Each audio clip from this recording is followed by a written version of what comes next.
Now we get to the fun part of USA basketball, and we kind of teased it a little bit earlier, but Kevin Durant being arguably the best international player that we've ever seen. He holds all the scoring records. He's going for another gold medal. He hasn't played a game since late April. He came into USA camp with nursing a calf injury that nobody was really concerned about. And people wanted to make a big deal out of Kevin Durant still being on the roster, but Kawhi Leonard not. And I'm like, one thing is not like the other, right? And this is what this is. Kevin Durant is not like any other player. He literally walked onto the floor and hit his first 8 shots, right? And they weren't all open. But he's historically good. Like, in whatever basketball context you want to talk about him as. You said, he and LeBron might be the 2 best wing forwards to ever play the game. Larry Bird might have something to say about that conversation, but for sure, they're in the conversation. But Kevin Durant, were you as amazed as I was, or were you even not surprised that there looked to be zero rust on Kevin Durant walking onto the floor? I wasn't surprised because we had heard behind the scenes that he was like this close to playing in that last exhibition game and that he'd been playing in scrimmages. And one thing that is very different about the Olympic schedule compared to the World Cup schedule is that there's a lot of time off between games. Mm-hmm. So there's plenty of opportunity for rest and recovery and scrimmage stuff and whatever. And this is a guy who just likes to be on a court with a ball in his hands and a basket to be absolutely throwing flamethrowers through. So we couple all that with the shorter line and the fact this dude's been itching to play for the last week plus. It kind of reminded me a touch of him coming back for that quick flurry in the finals. Yeah. And I was my one reaction was more so like, please don't have a repeat of that. Yeah. And even saying that out loud is like because I think you and I both have a real appreciation for what he does on both sides of the floor from our mutual time here in Brooklyn through now. And when he's just healthy and locked in, he's got the prettiest jumper off the dribble, I think, just because he's so tall and he brings it from the opposite hip, and that pull up at the top of the key that he was hitting in LeBron's eye to win a couple of finals in Golden State. Like, it's a lot easier to do from a shorter line over Filip Petrusev. So I wasn't so surprised. I was more, shaking my head and being like, yep, that's KD. Look, it just takes me back to 2019 NBA Finals. I remember being there, and Golden State was down 3-1, and KD was warming up, but you didn't really know if he was going to play. And then you get the word that he's playing, and it's he against Kawhi Leonard. And that's when I really felt like for that quarter and maybe 2 minutes into the second quarter, I was like, oh, the finals are here. Like, I remember thinking Golden State was going to come back and win. Yep, that was going to be Kevin Durant's parting shot to everybody there. Like, y'all don't think I'm that valuable. I'm going to carry this thing back from 3-1 with my single, like you're going to pry this thing away from my cold, dead hands, right? And he was hitting those pull-ups over the best, wing defender in the game, and it looked like he wasn't being bothered. And all of a sudden, boom. As soon as he went down, you're like, oh, crap, it's his Achilles.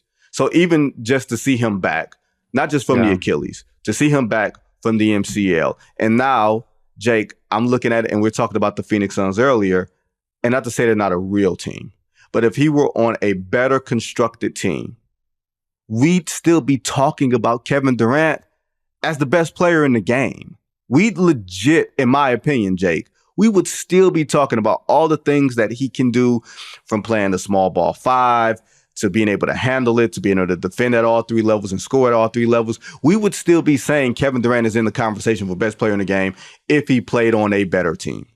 Yeah, they were just undermanned all last season. And I wrote about it right around the trade deadline because I was in Atlanta for a few days for a bunch of stuff. That was like my most productive trip of the season, where I sat down with Jalen Johnson, did a whole thing with him, and then Golden State and Phoenix was in town. What a dream West Coast matchup or slate on an East Coast, weekend swing.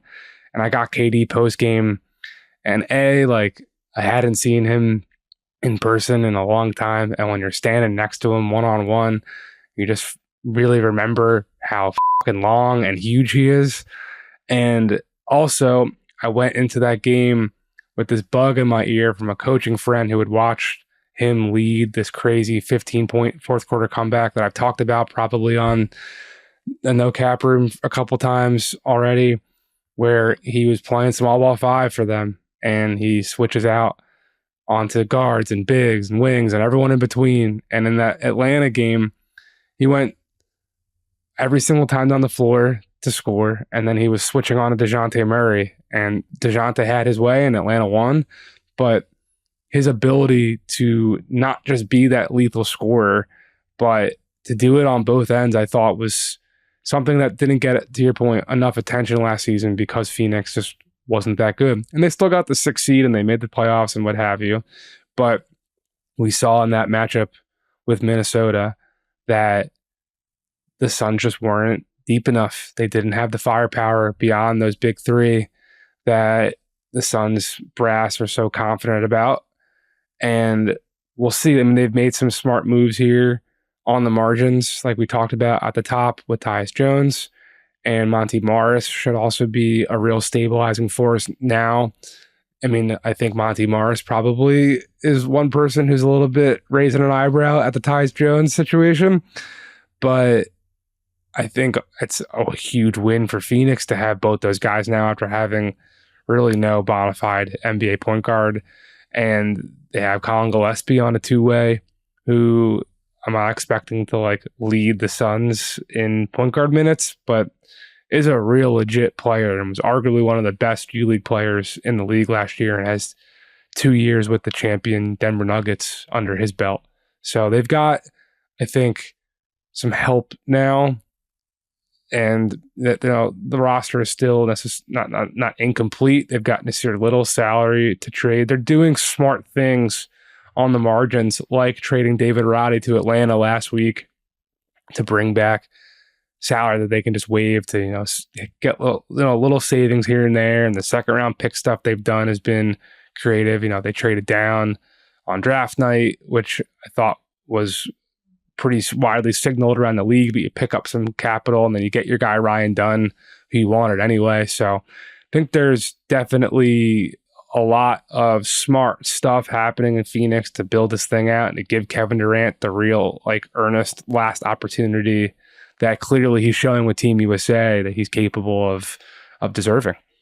Look, if you make the game easy for Kevin Durant will make life a lot easier for you. Speaking of that, like, if there's a guy who I want to see a camera following around through this entire experience, can we put a camera or one of those drones around the Ant-Man? Because I just want to see the Ant-Man, like he was talking about the table tennis.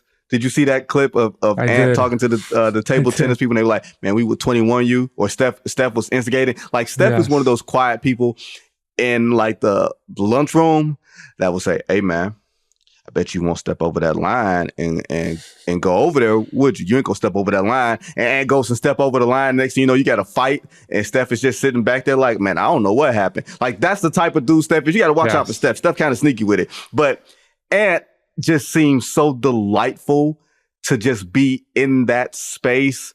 And there's just this authentic element to him that if you put him against Simone Biles and it says, Ant, do you think you could do what Simone Biles does? He would probably be like, yeah, I could do what Simone Biles does. I could do anything. Like, he just out there with a floor routine trying to land a double axel or whatever. Yes. Look, you could do everything. We'll put ice skates on. And I think that's the one thing that he wouldn't do. I think that's a little bit more for our Winter Olympics people.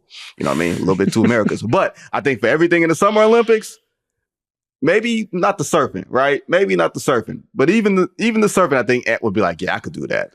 Listen, as an amateur surfer who just tried to get out on the board last Saturday, you're an amateur surfer. By amateur surfer, I mean I've surfed less than 10 times in my life, but I have a board and a wetsuit, and I was out there for about an hour last Saturday. Can you swim? Oh yeah, I mean I grew up at the beach with my family. I know the rhythms of the waves. I can catch a wave. It's about figuring out exactly how to master staying staying afloat and standing on it. But yeah, I could catch a wave. I'm out there sitting on the board, wiping my hair back. It's a good time, man. It's a great time. I'll take your word for it because I definitely fulfill the stereotype. You can't swim? I'm taking swimming lessons like 2 times in my life. Oh, Vinny. And it has not taken. Now, can I paddle? Can I tread water? Like it'd be a few seconds before, like Super Mario Brothers, where you just start like it'd be a few seconds before I go all the way down. But yeah, I'd be going down. That's a conversation for another. I think it's like the doing 2 things at once, things that gets me.